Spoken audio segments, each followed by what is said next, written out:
किन्नर की माँ, एक दर्द भरी कहानी। जिस घर में नेहा और आकाश के होने वाले बच्चे की तैयारी में घर भर में खुशियां मनाई जा रही थी। तैयारियां हो रही थी। हर एक सदस्य इस नए मेहमान के आने का इंतजार बेसब्री से कर रहा था। तो आज बच्चा होने पर ऐसा क्या हुआ कि पल भर में उदासी छा गई। हर एक सदस्य आपस में मुंह छिपा रहा था, भगवान से शिकायत कर रहा था कि हमारे साथ ही ऐसा क्यों। उधर जब नेहा प्रसव पीड़ा के बाद होश में आती है तो अपने बच्चे को गोद में लेना चाहती है, उसे छाती से लगाना चाहती है, उसे दूध पिलाना चाहती है, पर कोई उसे ठीक से कुछ बता ही नहीं रहा था कि क्या बात है। उसका मन आकांक्षाओं से भर गया।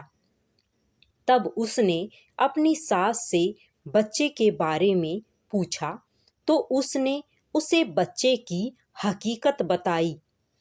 एक बार को तो नेहा को भी धक्का लगा, पर कुछ ही समय में अपने को संभालती हुई बोली, नहीं माँ, बच्चा तो हमारा ही है, चाहे जो हो मैं उसका पालन पोषण करूँगी।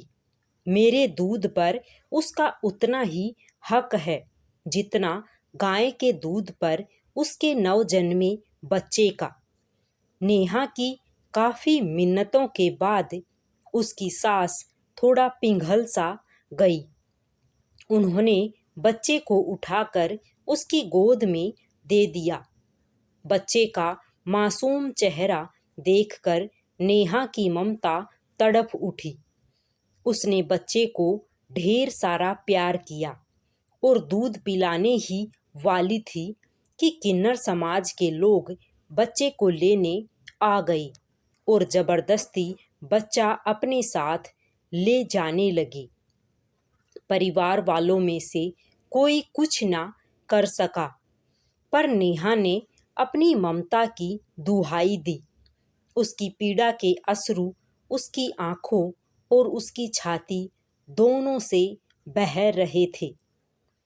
उसकी यह दशा देखकर किन्नर समाज की महारानी पद्मा को अपना बचपन याद आ गया कि किस तरह से उसको भी उसकी माँ से अलग कर दिया गया।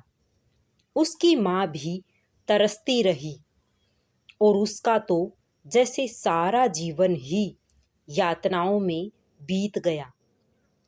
सोचने लगी, कहने को तो दूसरों की खुशियों में जीते हैं हम, हंसते हैं, गाते हैं, पर क्या किसी ने हमारा दिल पढ़ा है, हमारी व्यथा जानी है? क्या हम खुद के लिए खुश नहीं हो सकते? ऐसे अनेक सवाल उसके दिमाग में चलने लगे। हमारा क्या कसूर है जब ईश्वर ने ही 3 तरह के इंसान बनाए हैं, पुरुष, स्त्री और हम किन्नर लोग। माना थोड़ा समय लगेगा हमें अपना स्थान पाने में, पर शुरुआत तो करनी ही होगी।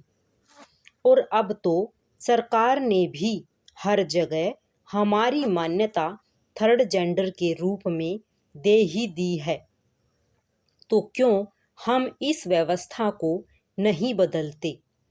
और कब तक नहीं बदलेंगे? उसने सोचा, आज से ही ये एक अच्छी शुरुआत करते हैं।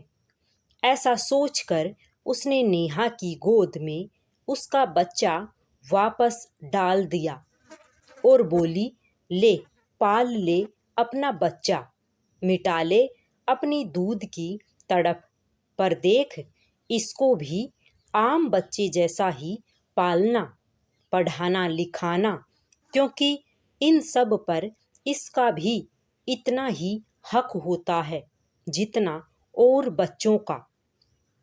और देख, घबराना नहीं, हर जगह तेरा और तेरे बच्चे का इम्तिहान होगा।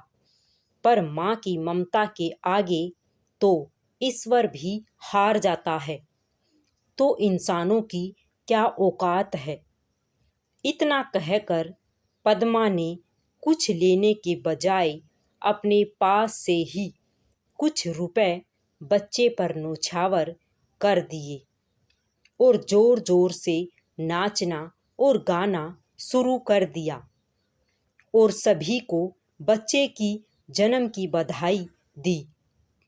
नेहा भी बहुत खुश थी और उसने अपने आप से प्रण किया कि वो अपने बच्चे को सामान्य बच्चा जैसा ही पालेगी। राधे राधे सभी को।